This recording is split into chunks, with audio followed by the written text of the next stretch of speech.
Blasphemous 2 is here, and this may be one of my most anticipated games of 2023. The original was incredible. I'm hoping this one picks up that formula and improves upon it in a few areas while keeping that brutal heart that we know and love it for. Now today it's a review in progress impressions video. The code came in just a little bit too late for me to wrap things up, but let's take a look and see if it's going to be worth your cash this far. My name's Alex, this is SwitchCorner. If you do enjoy the video, do me a favor and subscribe. It is free for you and it helps the channel a huge amount. Now when it comes to my progress then, just so you know, I've got some decent time with Blasphemous 2 under my belt. My current save file is clocking in at just shy of 10 hours. I'm at around 45% completion. That number will include a huge number of collectibles as well, and I've unlocked right around 60% of the map.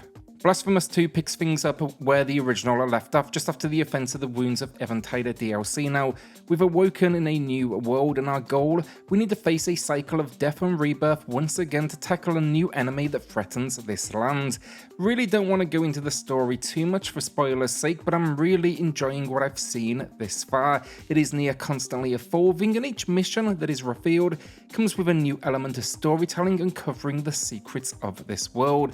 I am absolutely intrigued, which is perhaps one of the best compliments I could give it. Alright, so gameplay and what I think it's fair to say many are most eager to learn about, and I'm happy to say, for the most part, keeps what we loved about the original and improved upon many of the ideas. Now once again, this is a Metroidvania and the map is sizable with a huge number of gothic locations to explore, and of course many of these will be locked away until you either hit the story beat that allows you to progress or unlock the necessary skill. While many of the moves do remain the same as well, you know, we can dash, attack, parry, it now feels more refined. One issue I had with the original game was many platforming sequences just felt a little unfair, and this has absolutely improved upon this. In fact, I've been loving the platforming here. You know, gun is the Y button input for wall grabbing. We now slide automatically or just hold a trigger to stick. It just feels so much more natural, and while there are still more than a few pits to fall into, they won't wipe out an entire health bar as I saw on several occasions in the original. Even the ledge grab this time around feels more responsive and in turn more reliable. The best change of all, however, the inclusion of a double jump. This was requested by many, and while it takes a good while to actually get access to it, completely changes the action. You have this new found verticality for the navigation and the combat. It also leads to generally a more creative map structure, and you can now bypass enemies who respawned after your 100th death, which is definitely an option I loved to see.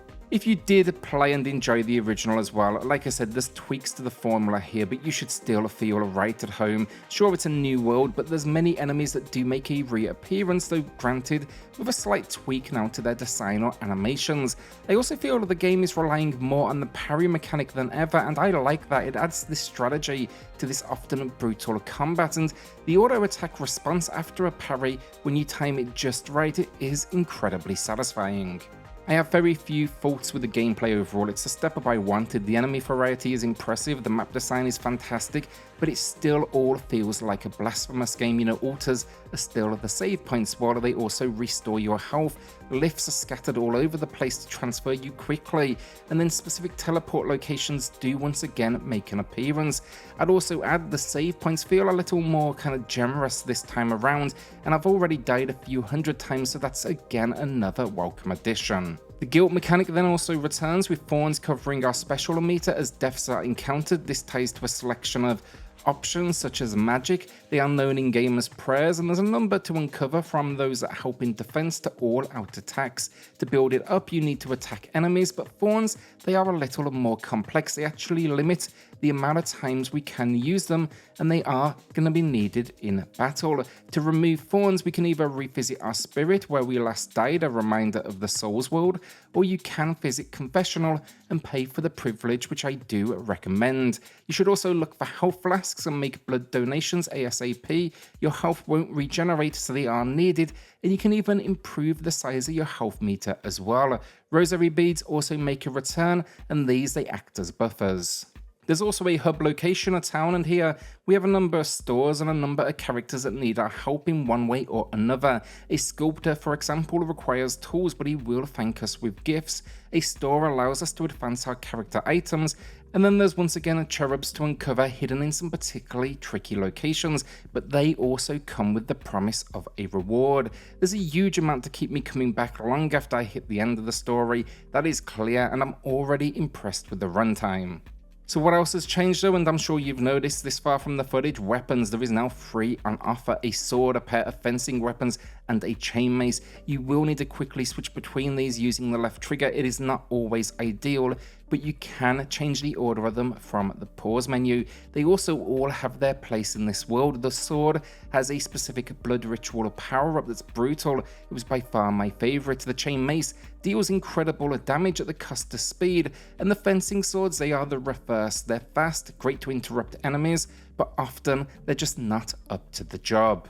What is more impressive about these weapons, however, is each has its own unique skill tree, so you can unlock new moves, and they are leveraged in some great ways during exploration, such as bells that reveal mystical platforms or remove magical doors, and teleportation that makes you feel like a badass zipping all over the place.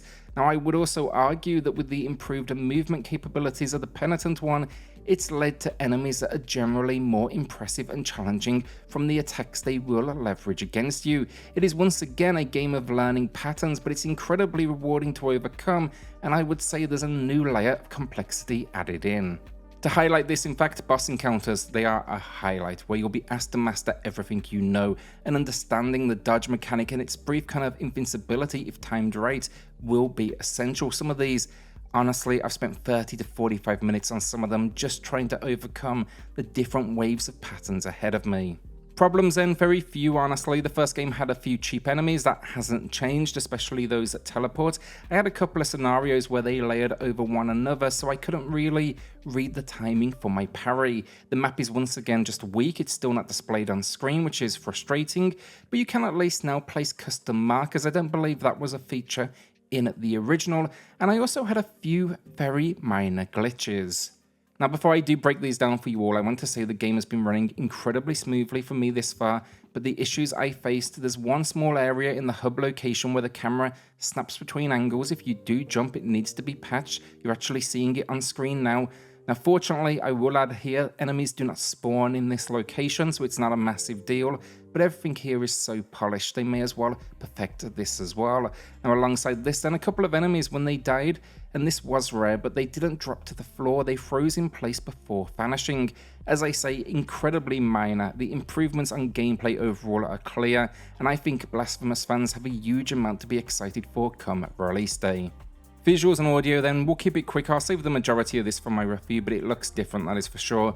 The original game had stunning pixel art, and I'm sure for some now they won't be keen on this change, but for me, it's still that pixel style, it's just been, I guess, cleaned up.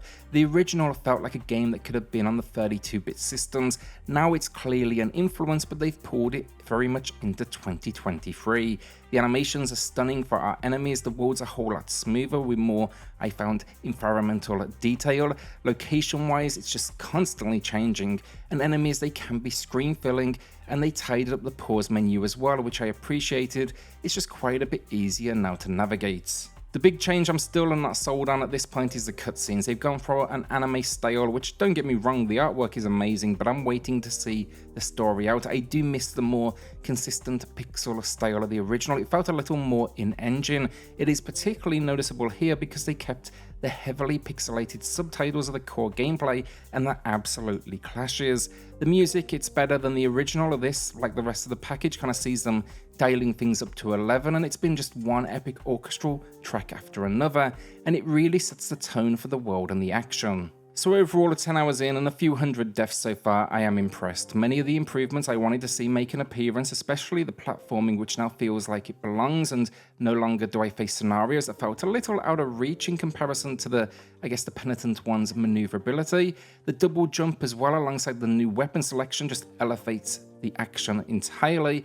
And yeah, look, it still has a few issues, and I wish they could have done a little better with the map system, but that is minor in what is, so far at least, one of the best action games I've played this far in 2023. Once again though, it is difficult as a warning, but that is exactly what a Blasphemous game should be, and I cannot wait to wrap this up.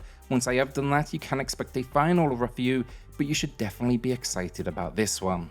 So are you psyched for the release of Blasphemous 2? Let me know in the comments with that. Hit subscribe, join us here for reviews, deals, news and lists daily, and I'll see you all on the next video.